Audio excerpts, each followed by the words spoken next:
आकाशवाणी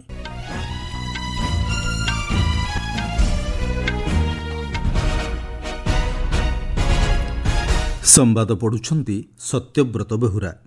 भारत रूस व्यावसायिक संपर्क को नुआ दिग देवा उद्देश्य आसंता डिसेम्बर मासरे भारत आसिबे रूस राष्ट्रपति। परवर्ती पीढ़ीर जीएसटी संस्कार रे स्टेशनरी सामग्री उपरे टिकस ह्रास उत्पादक विक्रेता और छात्र छात्री को करुछि लाभान्वित।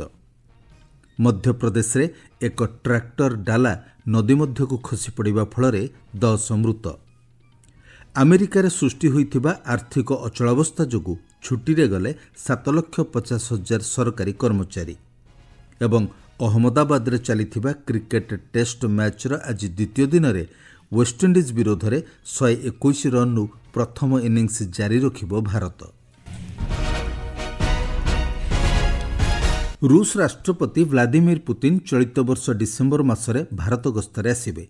रूस प्रशासनर सूचना अनुଯାयी भारत में प्रधानमंत्री नरेंद्र मोदी एक वार्षिक सम्मेलन में श्री पुतिन जोगदेवे। भारत गस्त विषय स्पष्ट करी रूस मुखपात्र दिमित्री पेस्कव कहते एही सम्मेलन आसंता नुआवर्ष पूर्व अनुष्ठित हेब। राष्ट्रपति पुतिन को भारत गस्त नहीं प्रस्तुति आरंभ होइछि बोली से सूचना दैछन्ति। 2022 मसीह रूस यूक्रेन संघर्ष पर रूस नेतांको एहा प्रथम भारत गस्त हेब। भारत गस्त नहीं रूस राष्ट्रपति आग्रही थिबा कहिसंति। 2025 वलदाई आलोचनार अंशग्रहण करी श्री पुतिन कहिसंति भारत रूस रो एक भरोसायोग्य सहयोगी।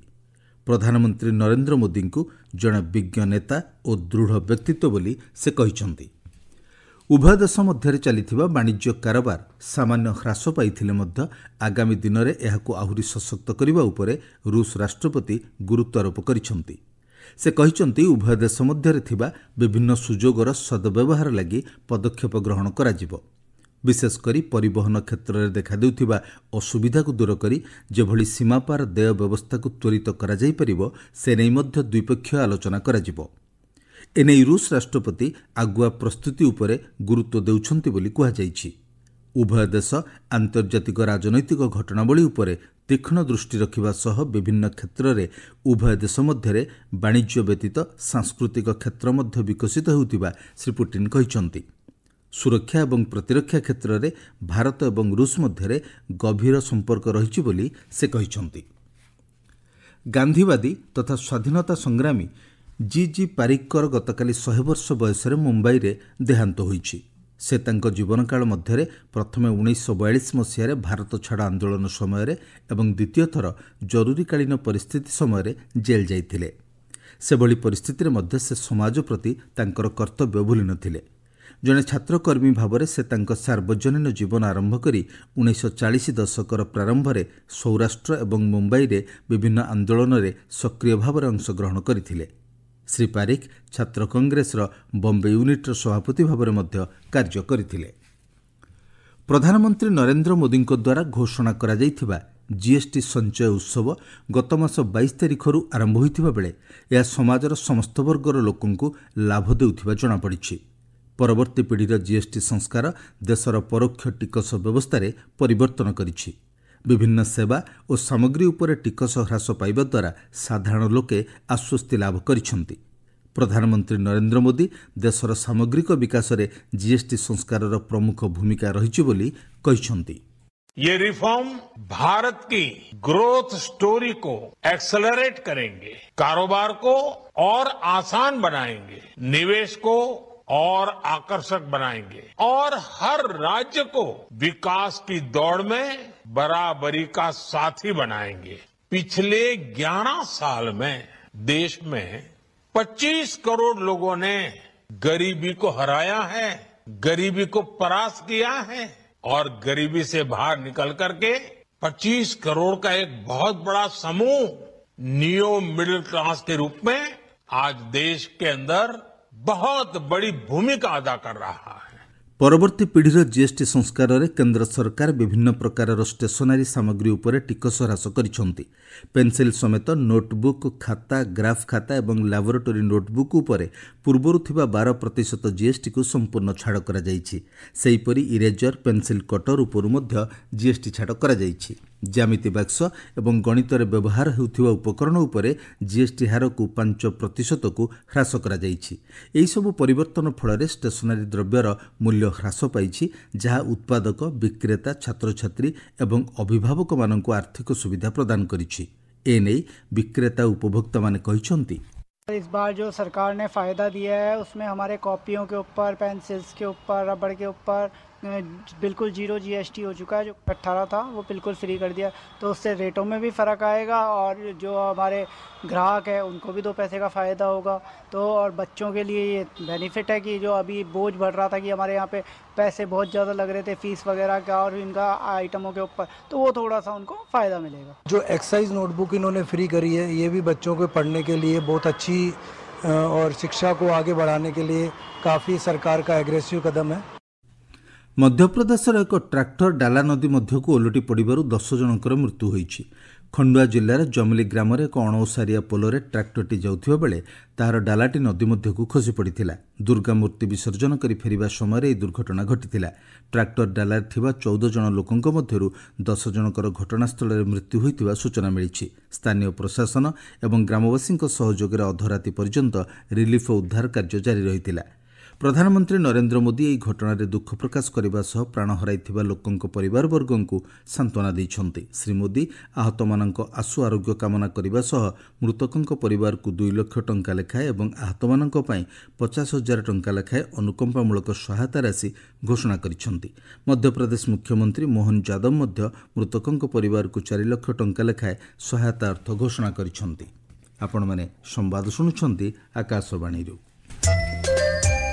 ଆମେରିକାରେ ସୃଷ୍ଟି ହୋଇଥିବା ଆର୍ଥିକ ଅଚଳାବସ୍ଥାକୁ ଏକ ସୁଯୋଗ ବୋଲି ରାଷ୍ଟ୍ରପତି ଡୋନାଲ୍ଡ ଟ୍ରମ୍ପ କହିଛନ୍ତି। ସେ କହିଛନ୍ତି ଫେଡେରାଲ କର୍ମଚାରୀ ସଂଖ୍ୟା ହ୍ରାସ କରିବା ଲାଗି ଏହା ଏକ ଅଭୂତପୂର୍ବ ସୁଯୋଗ। ସାମାଜିକ ଗଣମାଧ୍ୟମରେ ରାଷ୍ଟ୍ରପତି ଏ ସମ୍ପର୍କରେ ଆଲୋଚନା କରିଛନ୍ତି। ହ୍ୱାଇଟ୍ ହାଉସ୍ ପକ୍ଷରୁ ସରକାରୀ କର୍ମଚାରୀ ଛଟେଇ ନେଇ ଚେତାବନୀ ଦିଆଯିବାର ଗୋଟିଏ ଦିନ ପରେ ରାଷ୍ଟ୍ରପତି ଟ୍ରମ୍ପ ଏଭଳି ମନ୍ତବ୍ୟ ଦେଇଛନ୍ତି। ହ୍ୱାଇଟ୍ ହାଉସ୍ ଗଣମାଧ୍ୟମ ସଚିବ କ୍ୟାରୋଲିନ୍ ଲିଭିଟ୍ କହିଛନ୍ତି, ଯେଉଁ କ୍ଷେତ୍ରଗୁଡ଼ିକରେ କର୍ମଚାରୀ ହ୍ରାସ କରାଯାଇପାରିବ ସେହି କ୍ଷେତ୍ରଗୁଡ଼ିକୁ ଚିହ୍ନଟ କରିବା ଲାଗି ଶ୍ରୀ ଟ୍ରମ୍ପ ନିର୍ଦ୍ଦେଶ ଦେଇଛନ୍ତି। ଲିଭିଟ୍ କହିଛନ୍ତି, ଏଭଳି ନିଷ୍ପତ୍ତି ଯୋଗୁଁ ହଜାର ହଜାର ସଂଖ୍ୟାର ଫେଡେରାଲ କର୍ମଚାରୀଙ୍କୁ ଚାକିରି ହରାଇବାକୁ ପଡ଼ିବ। ଉପରାଷ୍ଟ୍ରପତି ଜେଡି ଭାନ୍ସ ଡେମୋକ୍ରାଟ୍ ସଦସ୍ୟମାନଙ୍କୁ ସମାଲୋଚନା କରି କହିଛନ୍ତି, ଯଦି ଆର୍ଥିକ ମାନ୍ଦାବସ୍ଥା ଜାରି ରହେ ତେବେ ଅନେକ ଲୋକ ଚାକିରି ହରାଇବେ। ଏହି ଅଭିଯୋଗକୁ ଡେମୋକ୍ରାଟ୍ମାନେ ଖଣ୍ଡନ କରିଛନ୍ତି। ସୂଚନା ଅନୁଯାୟୀ ଏବେ ଆମେରିକାରେ 7,50,000 ଫେଡେରାଲ କର୍ମଚାରୀଙ୍କୁ ଛୁଟିରେ ପଠାଇ ଦିଆଯାଇଥିବା ବେଳେ ଅନେକ କର୍ମଚାରୀ ବିନା ଦରମାରେ କାର୍ଯ୍ୟ କରୁଛନ୍ତି। ସୀମା ସୁରକ୍ଷା ଏବଂ ଟ୍ରାଫିକ୍ ନିୟନ୍ତ୍ରଣ ଭଳି ସେବା କାର୍ଯ୍ୟକ୍ଷମ ରହିଛି। ଯଦି ଆର୍ଥିକ ଅବସ୍ଥାରେ ସୁଧାର ନ ଆସେ ତେବେ ଖାଦ୍ୟ ସହାୟତା କାର୍ଯ୍ୟକ୍ରମ, ପ୍ରି ସ୍କୁଲ ପାଣ୍ଠି ଏବଂ ଜାତୀୟ ଉଦ୍ୟାନ ସେବା ଖୁବ୍ ଶୀଘ୍ର ପ୍ରଭାବିତ ହେବ। ଅନ୍ୟପକ୍ଷରେ ବିନା ଦରମାରେ କାମ କରୁଥିବା କର୍ମଚାରୀମାନେ ଯଦି କାମ ବନ୍ଦ କରନ୍ତି ସେ କ୍ଷେତ୍ରରେ ବିମାନ ସେବା ମଧ୍ୟ ବାଧାପ୍ରାପ୍ତ ହେବାର ଆଶଙ୍କା ରହିଛି। ଗତ 7 ବର୍ଷ ମଧ୍ୟରେ ପ୍ରଥମ ଥର ଲାଗି ଆମେରିକାରେ ଏଭଳି ଅଚଳାବସ୍ଥା ଲାଗି ରହିଛି। ତେବେ ପୂର୍ବରୁ ମଧ୍ୟ ଟ୍ରମ୍ପଙ୍କ ପ୍ରଥମ କାର୍ଯ୍ୟକାଳ ସମୟରେ ଏଭଳି ସ୍ଥିତି 35 ଦିନ ଧରି ଜାରି ରହିଥିଲା।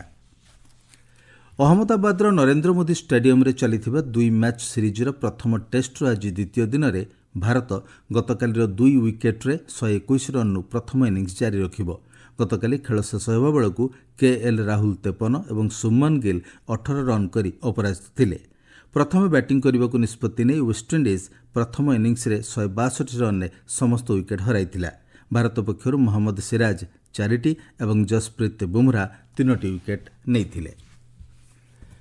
ନରୱେର ଫର୍ଡେଠାରେ ଚାଲିଥିବା ବିଶ୍ୱ ଭାରୋତ୍ତୋଳନ ପ୍ରତିଯୋଗିତାରେ ଭାରତର ମୀରାବାଇ ଚାନୁ 48 କିଲୋଗ୍ରାମ ବର୍ଗରେ ରୌପ୍ୟ ପଦକ ଜିତିଛନ୍ତି।